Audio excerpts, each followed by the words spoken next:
Hello, hello. I hope you're having a beautiful day. Steve here. And what we're going to walk through today is going to be how my clients lost 20,000 pounds with four simple habits, no extreme diets, and all just a few hours a week. And I speak not only from a coach here that I've helped them with, but also myself. I lost 50 pounds myself as part of a weight loss journey. We'll dive into that and how you can do it too. Okay. So on the next screen, first, who is this not for? Okay. So this is not for you if you're looking for the latest like pill, the latest powder, the fads, the quick fixes. Like you want results right now, and you've been doing that for years because that's usually what happens when we're looking for that quick fix. We've been trying to lose 20 pounds a month for the last 20 years. Like if this is the approach that you're looking to take, this video will not be helpful for you. Okay. Also, if you're not willing to keep an open mind that things can be simpler, like there is an easier way to get to where you want to go, and it is 100% possible. Also, if you're not ready and willing to commit to making like a real change, because we all know that like if you want to make a transformation, it's going to be a lifestyle change, but we're not actually willing to change our lifestyle. So if that's the case for you, like my advice is not going to be helpful. Okay. And then lastly, like if you're expecting everything to be easy and just looking for a shortcut, this isn't going to help. I'm going to lay everything out very tactically and in the simplest way possible, but is by no means easy. Okay. It does take work on your part to make this transformation. This is for you if you are finally ready, you want to lose the weight, you want to lose the inches, and you want to do it once and forever. Okay. You want to be able to lead your family by example. I have kids. Most of my clients have kids, and you're really the building block for the family, like especially if you're a mom, right? Mom is always like the glue. I know my kids look up to her the most. So even if I make a change, if she does it, then they really stick with it. Okay. So you want to be able to inspire your kids and your family with your own personal example.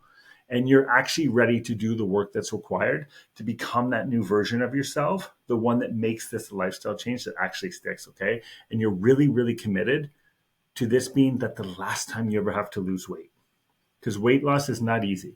It's a hard journey. Do not take it more than once. So one final time, lose the weight and be done with it. Okay.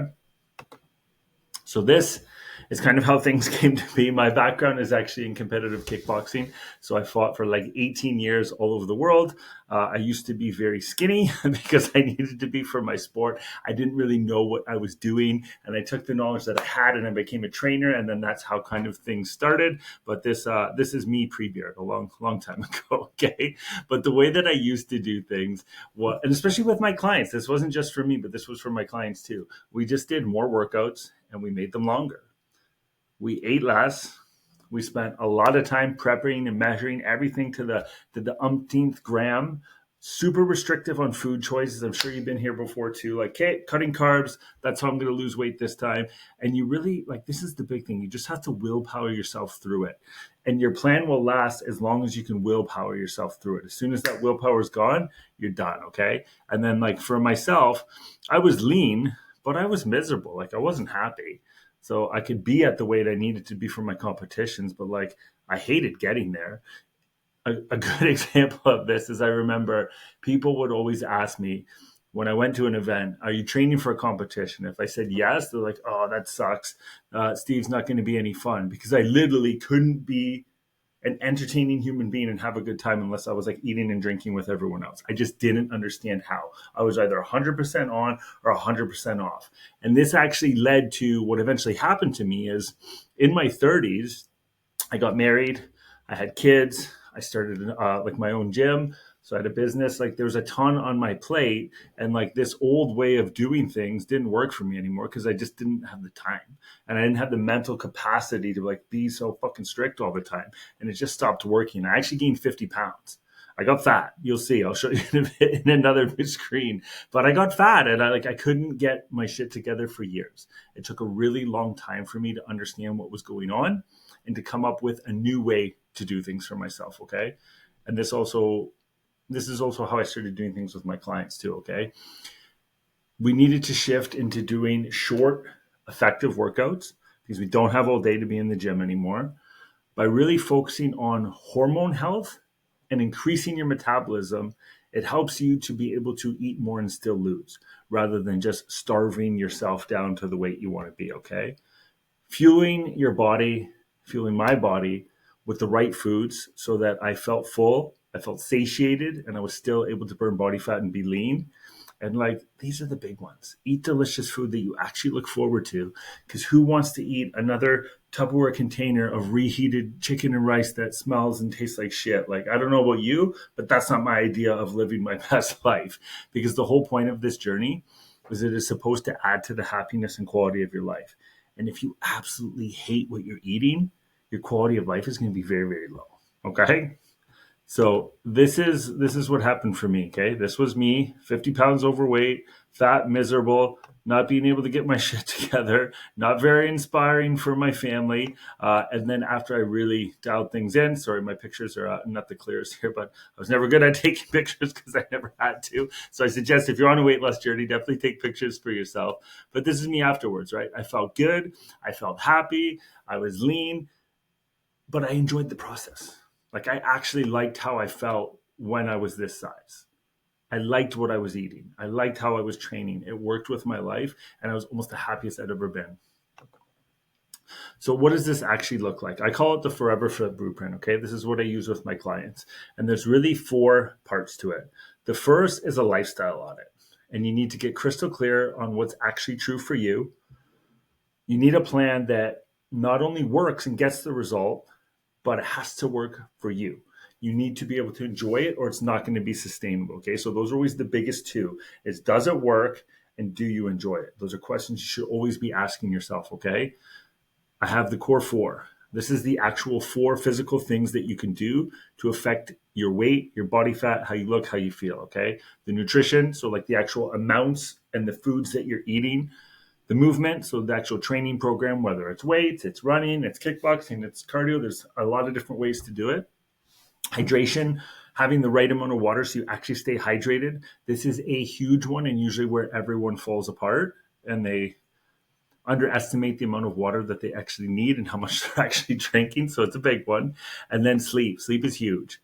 We need deep and we need restful sleep. We want to sleep through the night. We want to get to sleep on time. We want to sleep like an adult. It is a big one, okay? But more importantly, this is usually where everything falls short, is these first 2, because I know I used to make the mistake as well. I just actually focused on the core 4. But this is a big one, the mental muscle. You need to really discover your real motivation of why you're doing this, okay? You need to be able to break past the past patterns that have caught you stuck. So self-sabotage, binge eating at night, emotionally reactive overeating, skipping meals, starving yourself, all the crap that comes into here, right? A big part of it is celebrating your non-scale victories, because the scale will change a lot day to day, and it is not the story. What the scale says today is not who you are. What the scale says happened in the last week or 2 is not who you are. If you've been stacking wins, following your plan, I guarantee you there's a ton of non-scale victories that are happening along the way. And I really celebrate those. And I really encourage my client to celebrate those. It's a huge game changer, okay? We want to be able to prime our subconscious mind. And this non-scale victories really help with that, because the more we can prime what's going on mentally, the easier it is to stick with things long term. Because remember, the key is we don't just want to lose the weight. We want to lose it and keep it off for life. And the big piece is the accountability side of it. So how are you going to stay consistent? Do you have a process in place and support for when the inevitable roadblocks and setbacks happen? Because they 100% will. Something's going to happen. And you know what I always find? As soon as we make a decision to change, and it's like an actual deep-seated decision to change, we are immediately tested by the universe with something to see if we really mean it. You'll make a decision. Yep, I'm going to lose 20 pounds. Maybe you sign up with me. Maybe you sign up with somebody else. You go to a gym, whatever you do, but you make an actual decision. You take actions on your commitment. You are immediately, within a week, going to be met with something. Oh, it's this birthday party that we completely forgot about, and all my old friends from high school are there. What am I going to do? Like, there's always something that happens every single time we make a real decision, okay? This is what it looks like when you tackle the core 4, okay? So I've actually helped over 1,100 clients to transform with this model. These are just a few of them. It works really, really well, whether you have a lot of weight to lose, whether you're just looking to lean up, whether you're young, whether you're older, it doesn't matter. It works. These are the habits that you need, okay? So the first one, the lifestyle audit. We want to get crystal clear on what's true for you. And what does that mean? The way I do it is I have an intake form for my clients, and it gives me all this information. But the questions that you need to be asking yourself here are, what do I actually enjoy doing for nutrition? What are the foods that I like? What are the foods that I hate? What are the foods that I can't live without? What kind of movement do I enjoy? How much time do I actually have available to dedicate to this? Am I going to be training at home? Am I going to be working out at the gym? What equipment do I have access to? Like, all of these questions you need to ask yourself in the beginning so that it helps you set up a plan that's actually going to work for you, because it has to be sustainable and it has to be enjoyable. This is huge, and this is something that most people never take the time to do. They just jump right into a plan. Okay, Monday, starting keto, working out 5 days a week. Okay, but why? Why is that the decision that you lined on? It happens all the time, especially when I first talk to somebody. One of the biggest things that always happens is like, hey, well, I want to train 5 days a week for an hour, but you're not training at all right now. So is that reasonable? Do you think that that's something that you're going to be able to stick with long term? And the answer is no.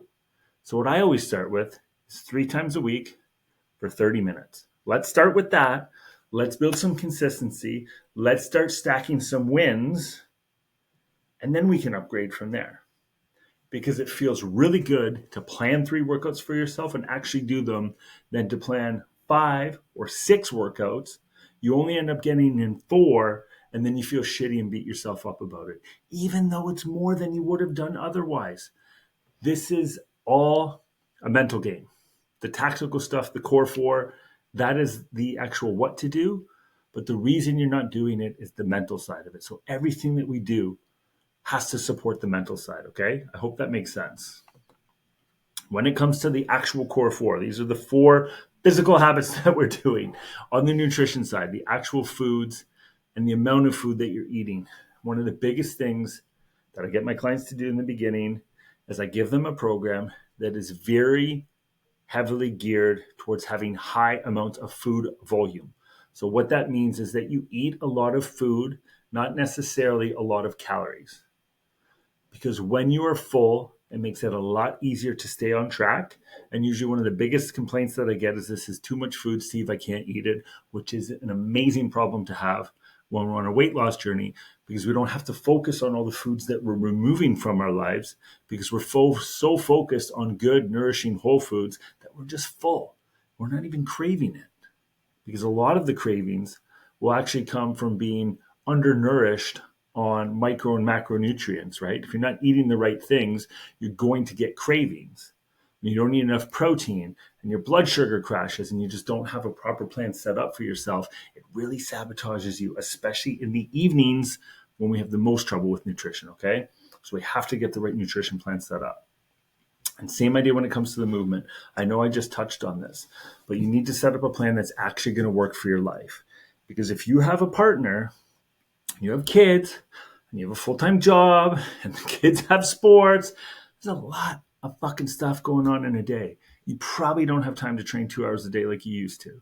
You probably don't even have enough time to train 1 hour a day, 5 days a week in the beginning. Maybe you'll get there. But like I said, let's literally start with 3 times a week for 30 minutes. And I don't care if this is body weight workout at home, if this is a walk, if this is a swim, like whatever. You need to start to build the habit of exercise. And the more you build that habit, the more your body will become addicted to it. And then the more you can expand it, okay? But don't start too aggressively here. It's the biggest problem that happens every single time as we try to run before we know how to walk. So 3 workouts, 30 minutes, and make it something that you actually enjoy. Hydration, a big one. When it comes to drinking water, especially if this isn't a habit, it is very, very hard to go from drinking minimal water to the right amount you're supposed to drink. And usually my recommendation, just as like a blanket statement, is for every 50 pounds of body weight that you have, you drink 1 liter. So example, if you're 200 pounds, drink 4 liters. And here's the thing. If you're 200 pounds, I guarantee you are not even close to 4 liters today. You're probably at 1 liter if you're lucky. That is a big gap to jump all of a sudden. I do not recommend that it happens overnight. I would set the goal of going up by 500 milliliters a time. So for instance, if we're at that 1 liter, this week I'm going to go to 1.5. And the easiest way to get there is to actually drink in bulk. So rather than trying to like sip your way there all day, you need to drink a lot at once. So example, I'm drinking a coffee right now, but if this was a water bottle, when I sat down to drink with all of my meals, I would drink a full bottle. And if I had 3 meals a day, that already gets me there. And then anything I sip on top of that is a bonus. We're actually designed to drink water in bulk. I recommend this to every single client. It is much easier to get your goal that way.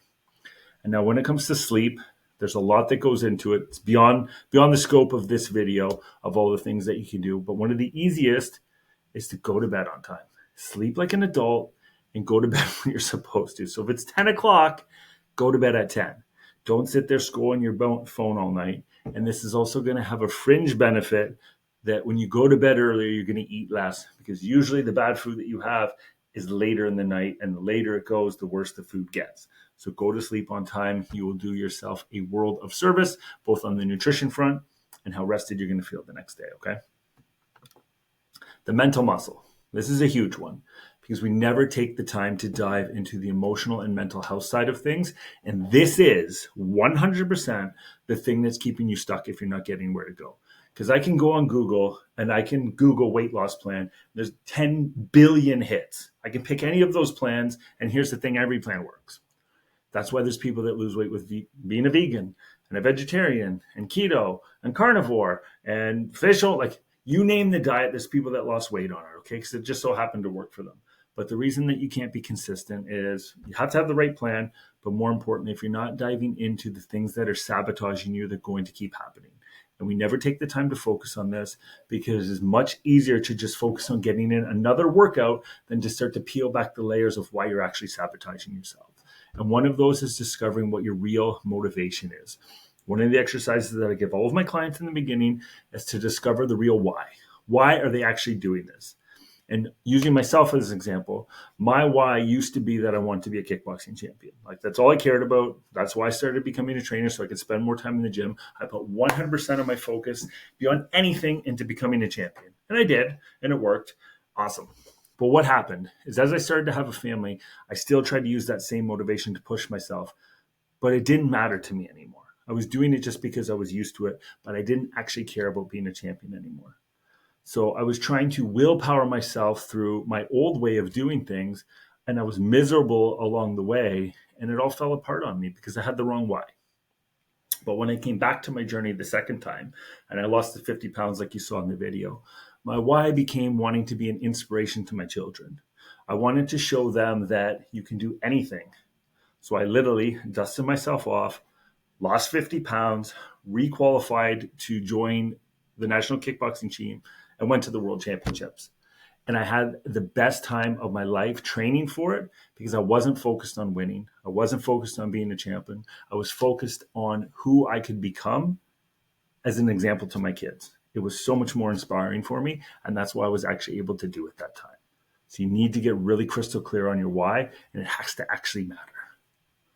When it comes to breaking your past patterns, there's a pattern of sabotage that you're going to have for yourself. For myself, it was nighttime binge eating. So like, everyone would go to sleep. It would finally be quiet. I'd be stressed out from the day running a business, and I would fucking eat. That would be my time. Cookies, donuts, pizza, always very carb and fat heavy, but something so I could get that breathe. I could breathe. I could relax. I could numb myself so I didn't have to think about everything. And I did that for years. And that's how I gained 50 pounds. But to break that, I had to understand why I was doing it in the first place. And the why was because I was really stressed out with my life. I was unhappy with how I looked. I was unhappy with how I felt, which I was unwilling to recognize because I always felt like I was just like one good week of eating and I'll be right back on track. Delusional. But I also was very unsatisfied with how I was living my life as far as work goes. I was running a gym that I didn't enjoy anymore because the way I was teaching was a big part of it, and it just didn't fit who I was anymore. So I needed to really dive deep on these things so that I could unpackage them and fix them. And when I did, and there's a lot of different ways that you can do this, through like journaling and meditation, and you can do shadow work. And there's a number of different tools, again, beyond the scope of this video, but you need to get deep and uncover the ways to break those past patterns. And you need to prime your subconscious mind. And one of the easiest ways to do it is by celebrating non-scale victories. I have my clients do this every single week. I always have them highlight what's the biggest victory you had this week that has nothing to do with the scale. Because the more you do that, the more we see it, the more we prime our mind to focus on those things, and the more habit-based we become. Because when you focus on the right habits, you're always going to get the result every single time. It might not show up this week. There's even going to be weeks, and I'm sure this has happened to you because I know it's happened to me, that I have a bender that night. It's pizza, it's ice cream, it's whatever. We all have like a family big junk food fest, and I wake up the next day and I'm down 2 pounds. And it's like, oh, fuck, I got away with it. And there's also those other times when everything's dialed into the T all week long. Jump on the scale expecting to see a great result, and you're up 4 pounds. And it's like, what the fuck? And it can be so derailing mentally. So we have to take the power away from the scale. You need it as a tracking tool. Like, it's going to show you where you're going. You can track clothes, pictures. You need to have some form of tracking so you can know if your actual plan's working, okay? But you need to take the power away from those check-ins, whether it's a weigh-in, whether it's photos, whether it's measurements. You have to take the power away from it because there's always going to be an error of margin. And especially when it comes to the scale, weight can fluctuate rapidly day to day. It's really about, did I do the things I said I was going to do? Did I focus on the habits I said I was going to do? And as a result of those, how did I feel? Because what we're actually after is not a weight. Whatever your goal is, it doesn't fucking matter. 100 pounds, 200, doesn't matter. What you're actually after is how you think you're going to feel and look and what your life is going to be like at that weight. That's actually what you're after. And you can have that feeling today when you focus on your non-scale victories, which is why they are so huge to focus on. Okay? When it comes to the accountability side of things, obviously the clients that work with me have me. That's their accountability. That's why it works. And we actually do 2 forms of accountability. Okay. So they get one-on-one support from me, but then I also get everyone in a group where they support each other. Because when you see other people winning that look just like you, have the same parameters and families and all that stuff, it's really motivating. And when other people cheer you on, it feels really good, which is why we clap for each other. Okay. But otherwise, you need to ask yourself, how are you going to stay consistent? What pieces are you going to get put into place so that you have support? It doesn't have to be from me. It can be from anyone. It can be from a gym. It can be from a partner. Usually doesn't work very well, like your spouse. It can, but it's really hard. Even for my wife and I, we can't hold each other accountable, even though we're both coaches. It just doesn't work. We're too close to the source. So I suggest getting someone outside of your marriage or your partnership, but you need to have somebody in place that's going to help you. And you have to plan for the inevitable roadblocks and setbacks because something's going to happen. You're going to fall off track no matter how good your intentions are, no matter how good your coach is, no matter everything can be stacked in your favor. You're still going to have a setback. It's part of life. It's going to happen. Someone's going to get injured. Somebody's going to get sick. Like something's going to happen. So have a plan in place ahead of time so that when it does happen, you're able to get right back on track. Okay? I hope that makes sense. Whoop. I went a little bit too far. That is okay. Let me jump back here for a second. So again, this is what happens when you put all of these places into place. Like I said, I've helped over 1,100 people so far, okay? And counting. And they're moms, they're young, they're old, but everyone has a common vision in mind is that they want to be the best versions of themselves. They're ready to commit and do the work, and they come in with an open mind, and they're ready to experience actual lifelong changes. Because when I follow up with my clients years afterwards, most of them, not every time, but most of them keep the results. And that's really the important part, okay? If I said everybody did, I'd be lying. So let's not lie to each other here. And if you've found this helpful, and more importantly, you think that I might be the right fit to help you on your journey, then what I would invite you to do is find me on Facebook or Instagram and just send me a DM with the word my time. And I'll get back to you with details a little bit more specifically on kind of how I do things and what that could look like for you. But this is really like if you're looking for a guide on your weight loss journey and you have at least 20 or 30 pounds to lose, okay? Because I don't really do toning stuff. I don't really do like gain some muscle on the way, fine, but that's not what we focus on. It's really about making a big change with your weight so that you can become that new version of yourself and really inspire your family, okay? And if you're not ready to work together, I still encourage you to follow me on Facebook or Instagram because I always post a lot of amazing trainings. There's a lot of great support that happens there anyways. And either way, if I can help you on your journey at all, I'd be happy to. because that's what I love to do. Okay. Have yourself a beautiful day. Thank you for spending this time with me, and maybe I will talk to you soon.